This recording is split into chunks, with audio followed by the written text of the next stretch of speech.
வணக்கங்க. இன்றைக்கி நம்ம குக்கிங் வீடியோ போடல.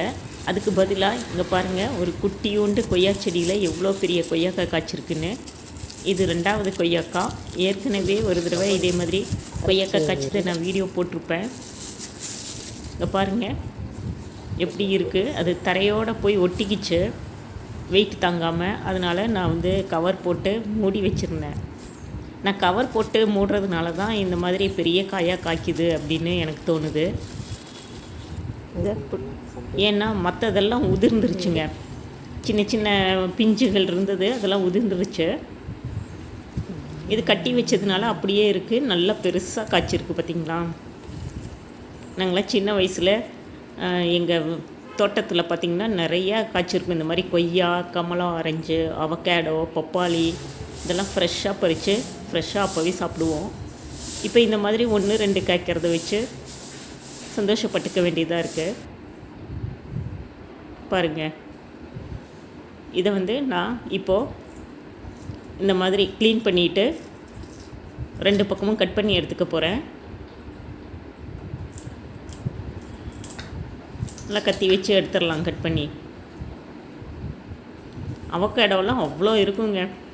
அப்போல்லாம் அதை தொட்டு பார்க்க கூட ஆள் இருக்காது. ஒரு நாளைக்கு 4-5 பழம் சாப்பிட்ருவோம். இப்போ கடையில் கிடைக்கிறதெல்லாம் அவ்வளோ தரமானதாக இல்லை, விலையும் ஜாஸ்தியாக இருக்குது. நல்லா முத்தி பழுத்ததாக கிடைக்க மாட்டேங்குது. எங்கள் காட்டிலேயே இப்போல்லாம் அறுக்க வரவங்க முத்த வர வரைக்கும் விடுறது இல்லைங்க. அதே மாதிரி தான் கொய்யா, கமலா, ஆரஞ்சு எல்லாமே.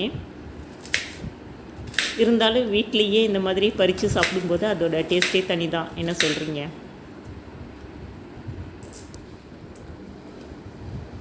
நல்லா இருக்குங்க, சூப்பராக இருக்குது. டேஸ்ட்டும் நல்லா இருக்குது. ஆனால் இது வெள்ளை கொய்யாவாகவும் இல்லை, சிகப்பு கொய்யாவாகவும் இல்லை, ரெண்டும் மிக்ஸ்டு மாதிரி இருக்குது. எல்லாத்தையும் கட் பண்ணியாச்சு. தேவையான அளவு மட்டும் கட் பண்ணிக்கிறேன், மீதியை அப்படியே ஃப்ரெஷ்ஷாக சாப்பிட்லாம்.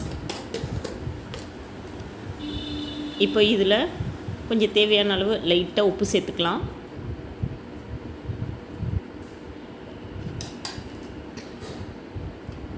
அப்புறம் கொஞ்சம் பெப்பர் தூள், மிளகாத்தூள் கூட சேர்த்துக்கலாம். நான் பெப்பர் சேர்த்துக்கிறேன். நானும் இப்படி சாப்பிட்டதில்லை, இப்போ தான் ஃபஸ்ட் டைம் சாப்பிட்றேன்.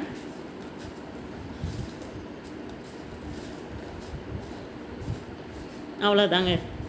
நல்ல உப்பு, காரம், அந்த கொய்யாக்காவோட புளிப்பு எல்லாம் சேர்ந்து அது ஒரு மாதிரி நல்லா டேஸ்ட்டாக இருந்ததுங்க.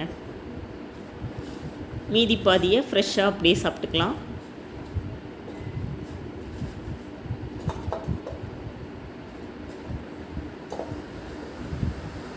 அவ்வளோதான்.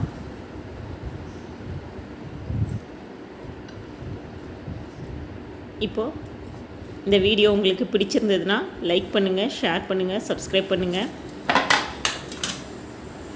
நீங்களும் இதே மாதிரி செஞ்சு பாருங்கள். உங்கள் வீட்டில் கொய்யாக்காய் காய்ச்சதுன்னா என்ன பண்ணுவீங்க அப்படின்னு சொல்லுங்கள்.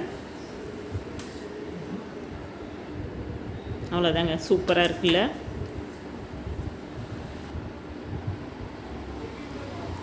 தேங்க்யூ.